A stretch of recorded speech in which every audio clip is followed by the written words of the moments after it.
know what his problem is and why he's being so rude. I don't see it that way. I think he's just being professional. No. Did you see how he just looked at me? Nope. Hey, this is MichelleSpiva, your practical priestess of wisdom, and I want to welcome you to today's podcast of Wisdom Smack. Join me as we delve into how you're a blind gambler. Yep, I'll see you on the flip.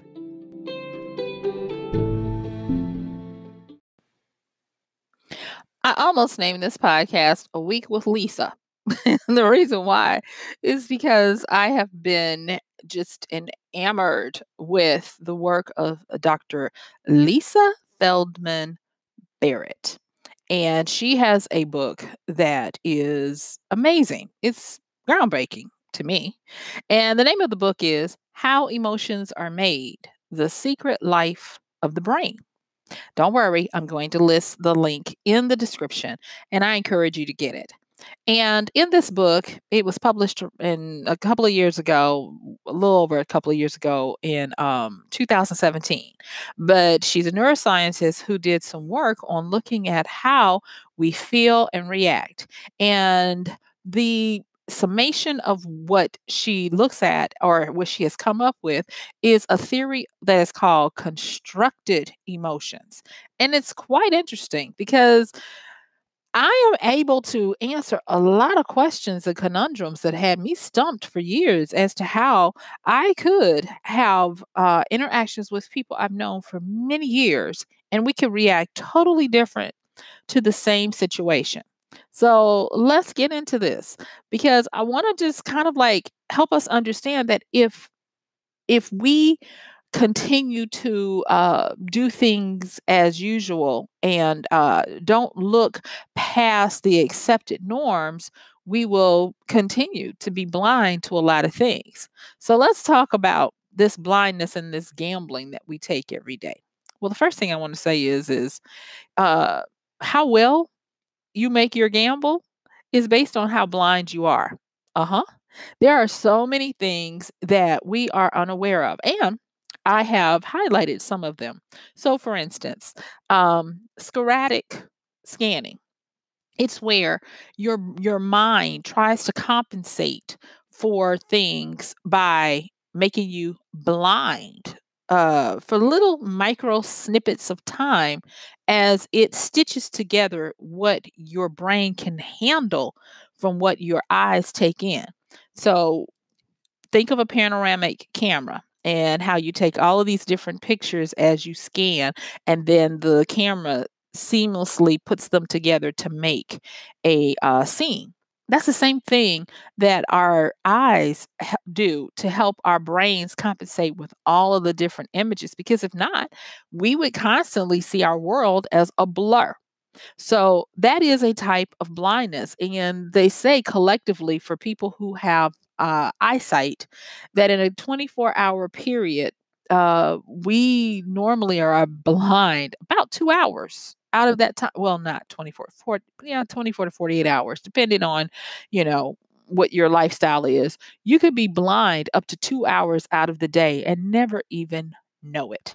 But yet and still, we double down on what we see and what we think we see, and there are so many different industries that are able to take advantage of that, whether they be entertainment like magic shows, movies and the like, or whether they be companies that are meant for our well-being, like how we look at titles and words and print and marketing, subconscious stuff, like embedding in.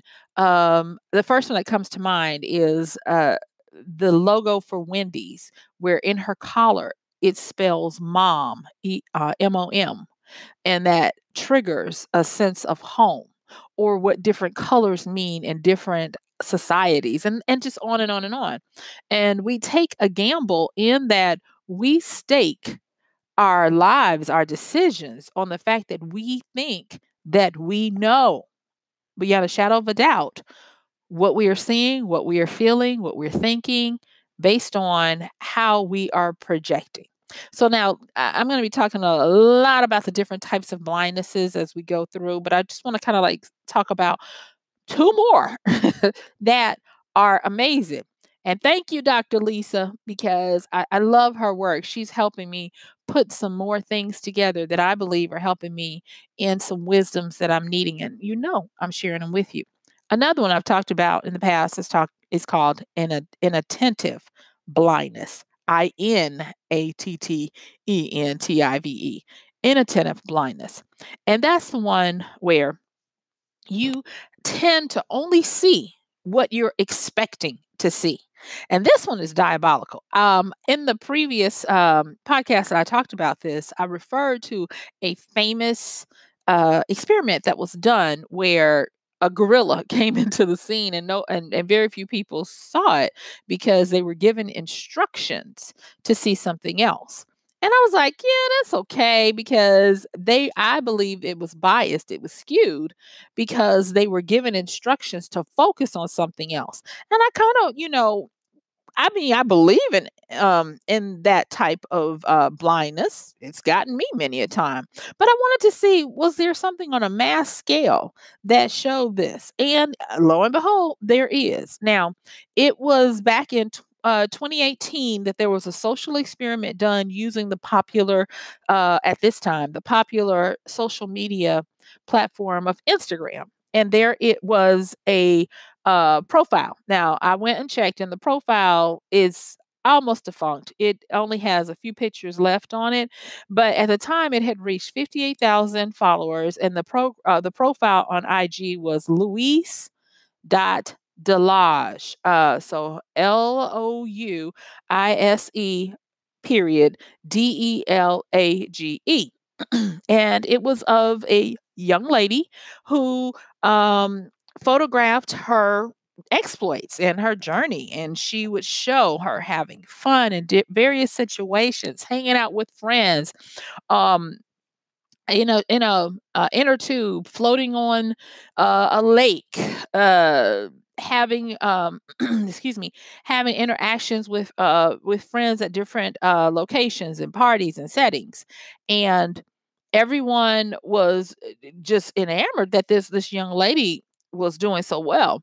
And then like I said, it got up to where everybody was so much interested in the different locales, in the wonderful activities, and by word of mouth and by the algorithms, it grew.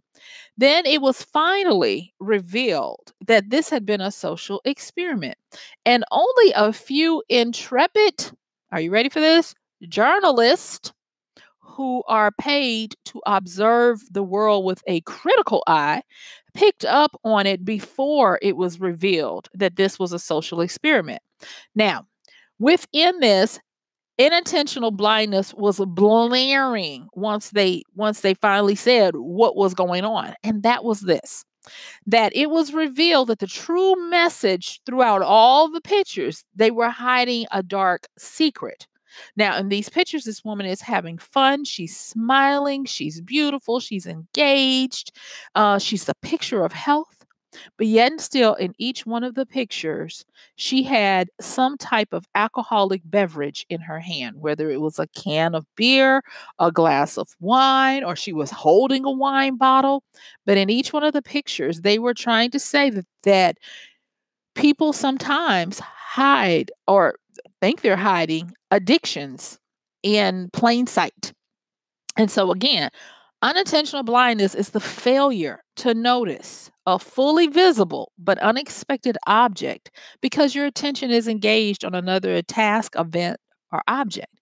And so, in the context of Instagram, where people showcase their lifestyle and the fun things they do, people were so much more honed in on that part that they didn't see the blaring objects of a consistency of each picture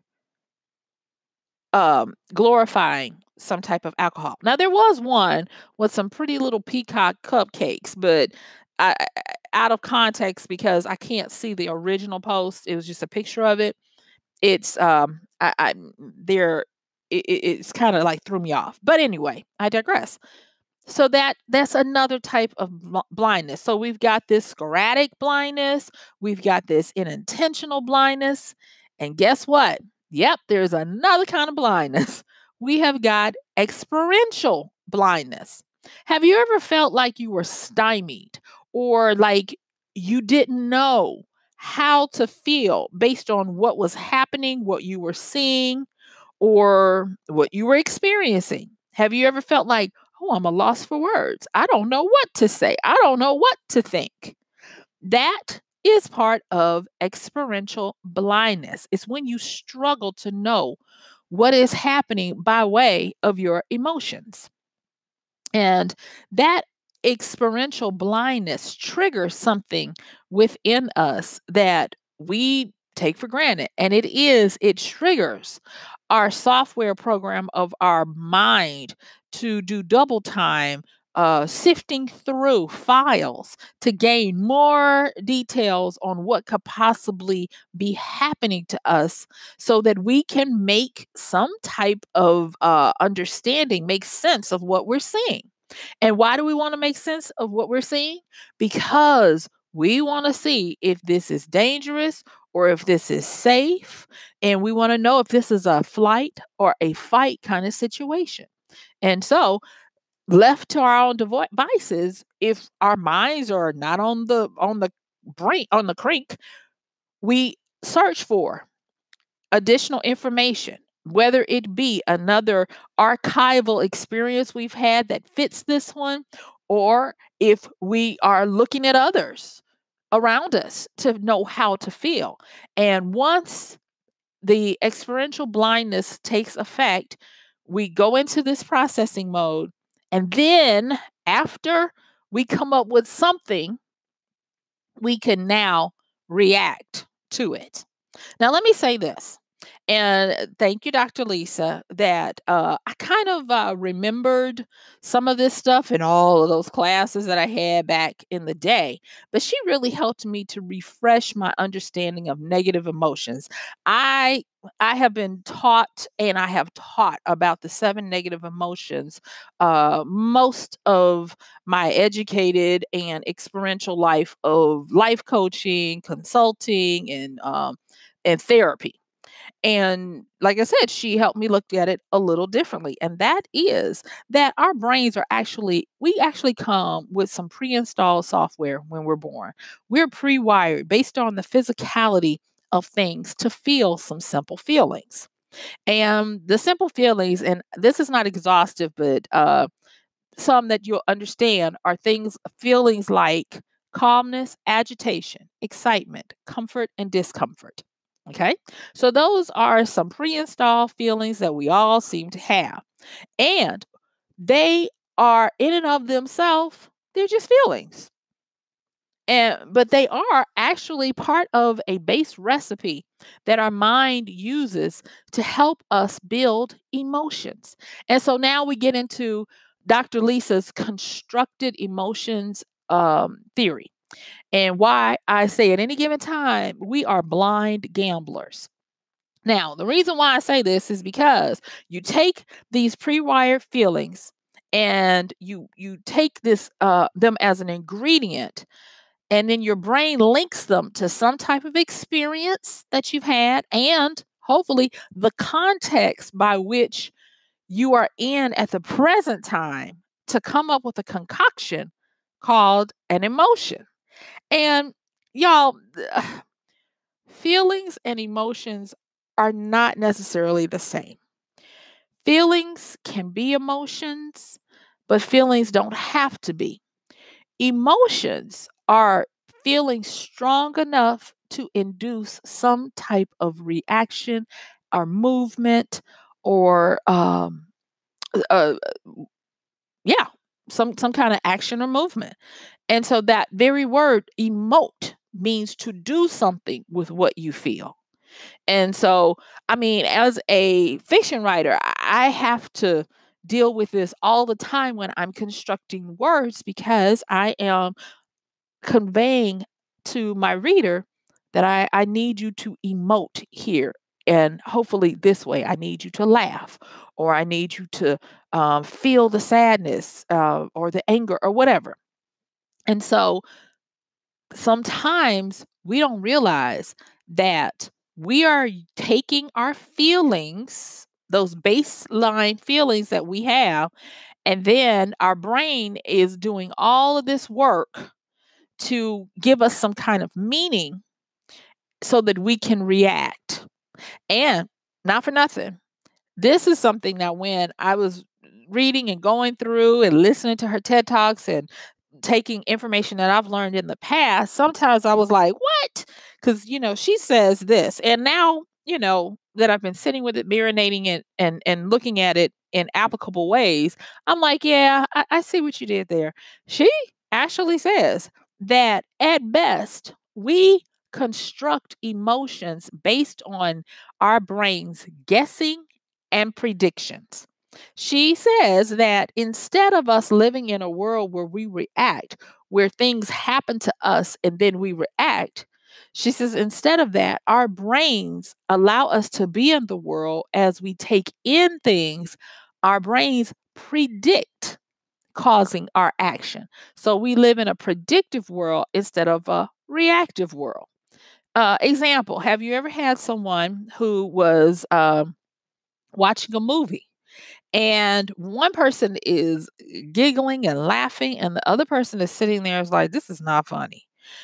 This is a low level understanding of this predictive instead of reactive scenario that she's talking about. And so with that, we go on and we can look at some other stuff. Now, if you're still with me, thank you so much for helping me for allowing me to go through that. I want to kind of talk a little bit more about this blindness and this prediction and some wisdoms that we can gain from it to how even though we are still blind gamblers out here, we can use what we do know now to help ourselves and be more wise about our situations. And the good thing with Dr. Lisa is she does give us some stuff that will help us. For one, she says that you can actually reprogram or override your brain's predictive behavior when you learn to know what to look for and you start to teach yourself the habit of correcting. You see, there is a process that goes through. And it almost not almost, it really did. It reminded me of the process that we go through with building a habit.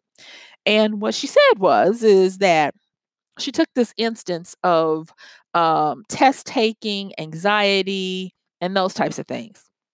And of course, she gave the necessary caveats that this is not a cure all for different types of anxiety, panic, depression, or any of that. But you can use it if you and when you can, and hopefully you will be able to get better results. Okay, so what she says is that when you go through this cycle of interacting with someone, or when something, when you're having a moment, or or whatever, these emotions, these strong feelings, these feelings that are enough for you to react to them, to move, to do something, to project them.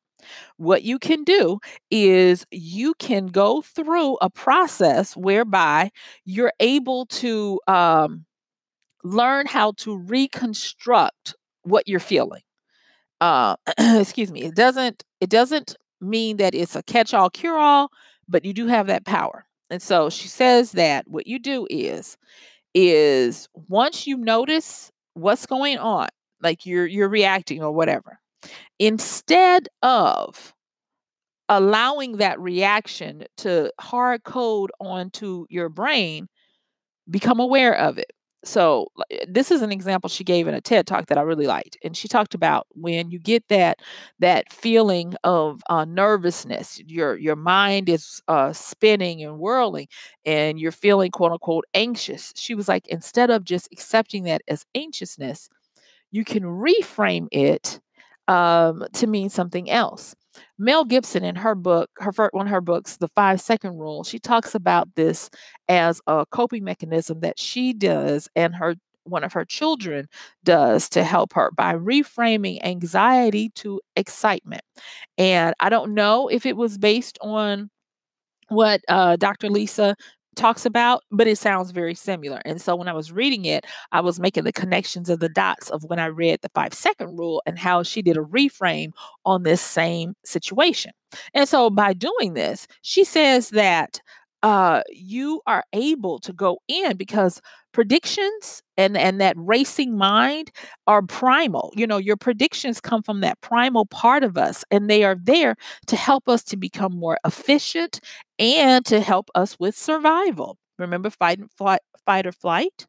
Um, it what she was saying was is at that moment you are at the ripe time to be able to reconstruct what your world means based on what you give it meaning. And in a study that they did with college students that were having anxieties to test and to the point where they were almost about to maybe flunk out, they started helping them go through this process of reconstructing what the feeling might mean, and explaining to them that if you stop it now, then you don't give that prediction credibility to mean anything. Because what happens to you today with regards to your feelings and your emotions, remember, strong feelings with action or emotions, what happens to you today with how you perceive and construct meaning of your emotions dictates how you react tomorrow when a similar situation happens. And when she was talking about that mind explosion, I was like, oh my gosh. Then, of course, I went and I researched and I started looking at something that I've looked at before called the poverty mind. And when I was looking at poverty mind, because poverty mind is something different, it's in the realm of learned helplessness, and all of those things are, to me, and this is just me saying this, I'm not saying I have actual proof on this, but all of these things are in the same wheelhouse of going through and allowing what has happened to you today continue to write what happens to you tomorrow unimpeded. So that is how you can have someone like I talked in the A part. And this actually happened to a friend and I. I mean, I was like, we've known each other for years. And I was like, how could they honestly believe a person was one way and I was seeing it as another? And it was because of this. Now, this is another thing that Dr. Lisa gives that I want to make sure I share with you that was very powerful to me, and it was wisdom soaked, drenched in wisdom. And she said this, that body movements, facial expressions, and those things are not based on emotions. In and of themselves, movements and facial expressions do not directly correlate with emotions, and they can be culturally biased. They can A smile in a situation in America can look totally different than a smile in a situation in India or Switzerland or other places. And so you cannot say that this is a universal truth of someone looking at you and you think they're scowling at you when they might be looking at you and just trying to figure out, what are you saying? They might not know what you're saying. And what she was saying is that your emotions aren't visibly detected. I was like, what? Yeah. Physical movements do not directly correlate with emotions. And so emotions have no intrinsic movement in the body. She kept talking about there is no secret chamber in the brain where emotions are firing off and are sending any kind of controls to the body or to the face to move any kind of way. And I was like, oh, that's deep. You're going to get in trouble for that one, Dr. Lisa. Because, of course, I started thinking about the famous Eichmann experiments of micro expressions. We had a whole movie called Lie to Me based off of those micro expressions and stuff. I was like, ooh, you gonna get in trouble. But I am able to hold these two different conflicting ideas at the same time. And I'm happy about that.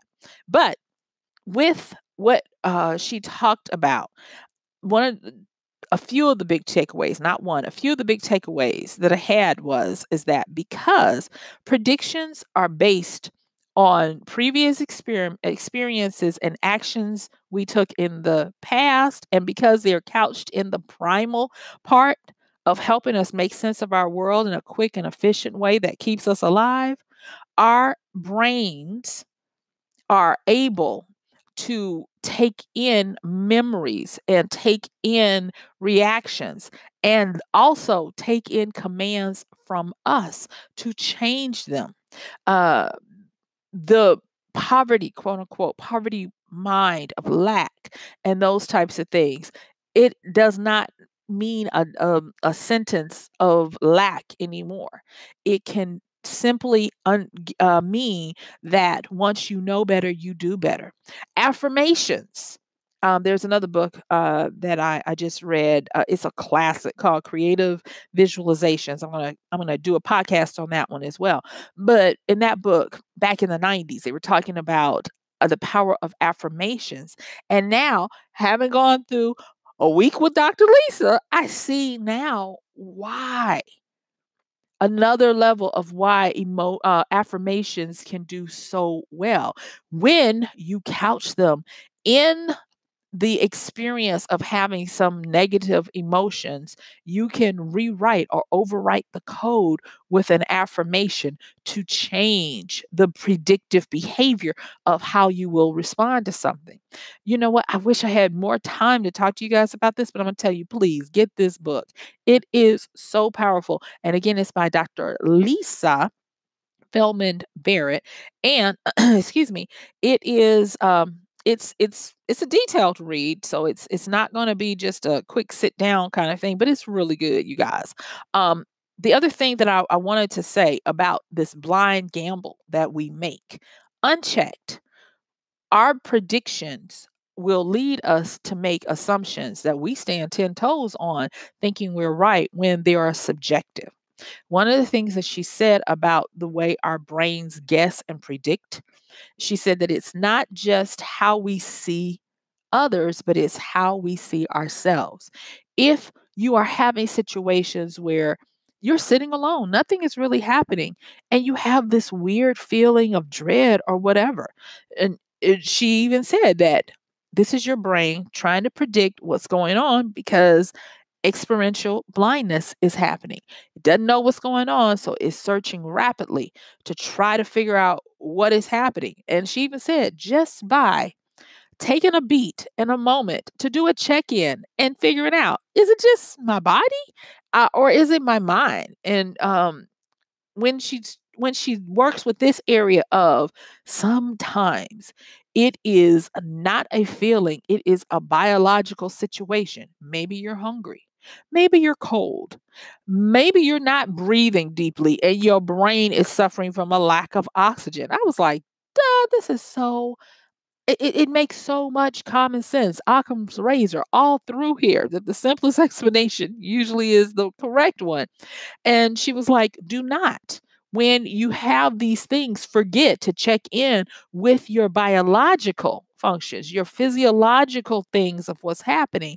And, forget to check in on those and just say, oh, I'm melancholy, I'm dreading, I'm depressed, and allow that to become the stamped response of when you feel that feeling again. And again, like I said, she gave caveats.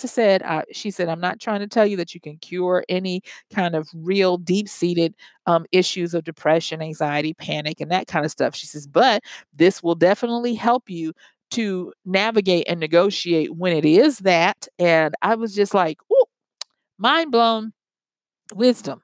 And just by doing this, I was able to open up a little bit more to see more clearly and to change some things.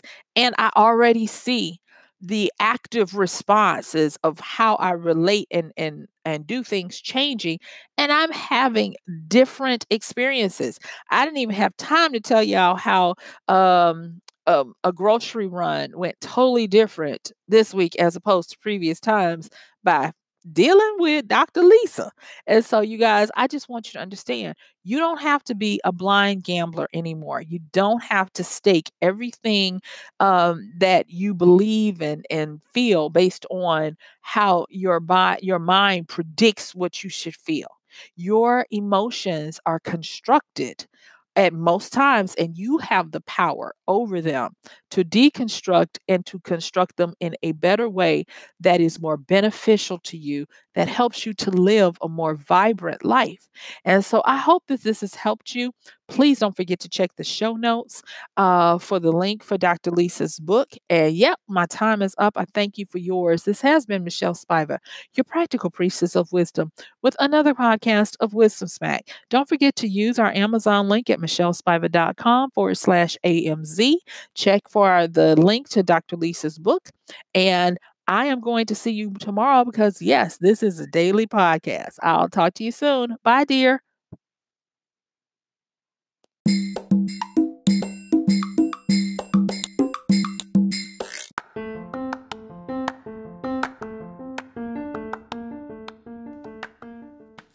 And that's going to do it for today's podcast of Wisdom Smack with Michelle Spiva. If you like this podcast, please help us get the word out. Like, comment, subscribe, and even share. And if you really like it, please help us continue to get the word out by considering using this show's link for Amazon. So when you want to go to Amazon and you do all of your general shopping, please use MichelleSpiva.com/AMZ. It's simple as that. It doesn't cost you anything extra, and this show might receive a little bit of commission that will go towards helping to further get these episodes out to you and to others. So thank you so much for listening. This has been Michelle Spiva with Wisdom Smack. Bye.